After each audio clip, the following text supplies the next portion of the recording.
Hi hello ಸ್ನೇಹಿತರೆ, welcome to super ಅಡುಗೆ ಕಟ್ಟೆ.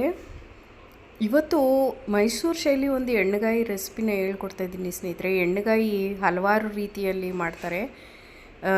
ಇದರ ವಿಶೇಷತೆ ಏನಂದರೆ ಕ್ವಿಕ್ಕಾಗೂ ಮಾಡ್ಕೊಂಬಿಡ್ಬೋದು, ಜಾಸ್ತಿ ಏನು ಮಸಾಲೆನೂ ಹಾಕಂಗಿಲ್ಲ, ಆದರೆ ರುಚಿ ಅದ್ಭುತವಾಗಿರುತ್ತೆ. ನೀವು ತುಂಬ ಸಮಯ ಇಲ್ಲಪ್ಪ, ಬೇಗ ಏನಾದರೂ ಮಾಡ್ಕೋಬೇಕು ಅಂತ ಹೇಳಿದ್ರೆ ಈ ಥರ ರೆಸಿಪಿ ಬೇಗ ಮಾಡ್ಕೊಂಬಿಡ್ಬೋದು ಸ್ನೇಹಿತರೆ.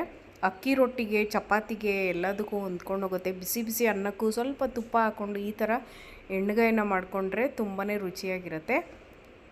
ಯೂಶಲಿ ಎಣ್ಣೆಗಾಯಿ ಅಂದರೆ ಸ್ವಲ್ಪ ಇಲ್ಯಾಬ್ರೇಟ್ ಪ್ರೊಸೀಜರ್ ಅಂತ ಅಂದ್ಕೊಳ್ತೀವಿ, ಆದರೆ ಈ ಥರ ಕೂಡ ಸಿಂಪಲ್ಲಾಗಿ ಮಾಡ್ಕೋಬೋದು. ನಾನು ಹೇಳ್ದಂಗೆ ಅಕ್ಕಿ ರೊಟ್ಟಿಗಂತೂ ಮಾಡಿಸಿದ ಕಾಂಬಿನೇಷನ್ ಅಂತಲೇ ಹೇಳ್ಬೋದಲ್ವ ಈ ಅಕ್ಕಿ ರೊಟ್ಟಿ, ಎಣ್ಣೆಗಾಯಿ.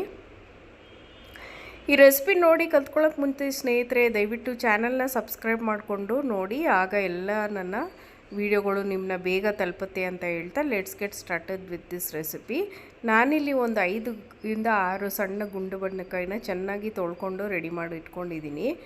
ನಿಮಗೆ ನೋಡಿ ಎಷ್ಟು ಬೇಕೋ ಅಷ್ಟು ತೊಗೊಂಡು ಮಾಡ್ಕೋಬೋದು. ಇದನ್ನು ಹಸಿರು ಬದನೆಕಾಯಿಯಲ್ಲೂ ಈ ಒಂದು ರೆಸಿಪಿನ ಮಾಡ್ಕೋಬೋದು ಸ್ನೇಹಿತರೆ, ರುಚಿಯಾಗಿರುತ್ತೆ. ಇದನ್ನು ನಾನು ಹೆಚ್ಕೊಂಡು ನೋಡಿ ಮಧ್ಯಕ್ಕೆ ಹೆಚ್ಕೊಂಡು ರೆಡಿ ಮಾಡಿ ಇಟ್ಕೊಂಡಿದ್ದೀನಿ. ಮಸಾಲೆಗೆ ಜಾಸ್ತಿ ಏನಿಲ್ಲ, ಹಸಿಕಾಯಿ ತುರಿ, 1 ಈರುಳ್ಳಿ, 1 ಟೊಮೆಟೊ, ಚಕ್ಕೆ ಮತ್ತು ಲವಂಗ ಇಟ್ಕೊಂಡಿದ್ದೀನಿ. ಇದ್ರ ಜೊತೆಗೆ ಮನೇಲಿರೋ ಸಾಂಬಾರು ಪುಡಿ ಒಂದು 2 ಚಮಚನ ತೊಗೊಂಡಿದ್ದೀನಿ. ಈಗ ಇಷ್ಟನ್ನು ಮಿಕ್ಸಿ ಜಾರ್ಗೆ ಹಾಕ್ಕೊಂಡು ಸಾಂಬಾರು ಪುಡಿ ಹಾಕ್ಕೊಂಡು ಒಂದು ಸ್ವಲ್ಪ ನೀರು ಮತ್ತು ಕೊತ್ತಂಬರಿ ಸೊಪ್ಪನ್ನು ಕೂಡ ಹಾಕ್ಕೊಂಡು ರುಬ್ಕೊಳ್ತೀನಿ ನುಣ್ಣಗೆ. ಕೊತ್ತಂಬರಿ ಸೊಪ್ಪು ಒಂದು ಒಳ್ಳೆ ಫ್ಲೇವರ್ ಕೊಡುತ್ತೆ. ನೋಡಿ, ನುಣ್ಣಗೆ ರುಬ್ಕೊಳ್ಳಿ. ಮಸಾಲೆ ರೆಡಿ ಆಗೋಯ್ತು. ಈಗ ಸ್ವಲ್ಪ ಬದನೆಕಾಯಿನ ಫ್ರೈ ಮಾಡ್ಕೋಬೇಕು. ಎಣ್ಣೆ ಹಾಕ್ಕೊಳ್ತೀನಿ ಒಂದು ಪ್ಯಾನ್ಗೆ. ಎಣ್ಣೆ ಹಾಕ್ಕೊಂಡು ಈರುಳ್ಳಿ ಹಾಕ್ಕೊಂಡು ಸ್ವಲ್ಪ ಬಾಡಿಸ್ಕೊಳ್ತೀನಿ. ಸ್ವಲ್ಪ ಫ್ಲೇವರ್ಗೆ ಕರ್ಬೇವಿನ ಸೊಪ್ಪನ್ನು ಕೂಡ ಹಾಕ್ಕೊಳ್ತಾ ಇದ್ದೀನಿ. ಹಾಕ್ಕೊಂಡು ಸಾಫ್ಟ್ ಆಗೋವರೆಗೂ ಈರುಳ್ಳಿನ ಹುರ್ಕೊಂಡು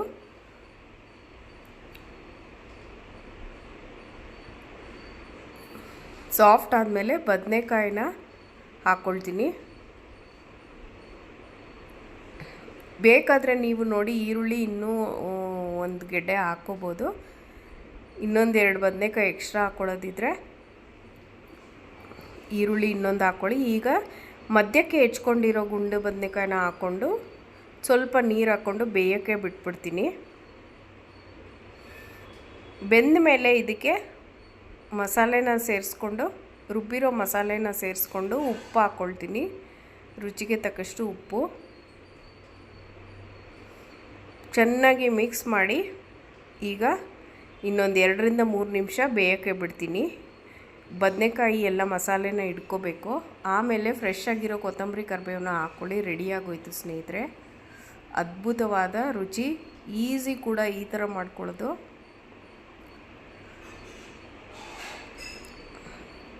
ಅನ್ನ ರೆಡಿಯಾಗಿದ್ದರೆ ಬಿಸಿ ಅನ್ನಕ್ಕೆ ಒಂಚೂರು ತುಪ್ಪ ಹಾಕ್ಕೊಂಡು ಈ ಎಣ್ಣೆಗಾಯಿ ಕಲಿಸ್ಕೊಂಡು ತಿಂತಾಯಿದ್ರೆ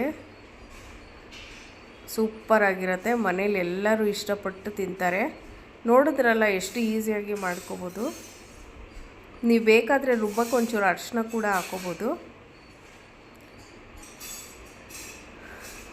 ಸೊ ಈ ಈಸಿ ಸ್ಟೈಲ್ ಎಣ್ಣೆಗಾಯಿ ನಿಮ್ಗೆ ಎಷ್ಟು ಇಷ್ಟ ಆಯಿತು ಅಂತ ನನಗೆ ತಿಳಿಸ್ಕೊಡಿ. ಇಷ್ಟ ಆಗಿದರೆ ಖಂಡಿತ ಒಂದು ಲೈಕ್ ಕೊಡಿ ಸ್ನೇಹಿತರೆ. ನಿಮ್ಮ ಫ್ರೆಂಡ್ಸು ಫ್ಯಾಮಿಲಿ ಜೊತೆ ಶೇರ್ ಮಾಡಿ ಈ ರೆಸಿಪಿನ. ಟ್ರೈ ಮಾಡಿದ್ಮೇಲೆ ಹೇಗಿತ್ತು ಅಂತ ತಿಳಿಸ್ಕೊಳ್ಳೋದು ಮಾತ್ರ ಮರಿಬೇಡಿ. Thank you so much for watching ಅಂತ ಹೇಳ್ತಾ ಮತ್ತೆ ಸಿಗ್ತೀನಿ ಇನ್ನೊಂದು ರೆಸಿಪಿಯೊಲ್ಲಿಗೆ. ಅಲ್ಲಿವರೆಗೂ ಟೇಕ್ ಕೇರ್, ಬಾಯ್ ಸ್ನೇಹಿತರೆ.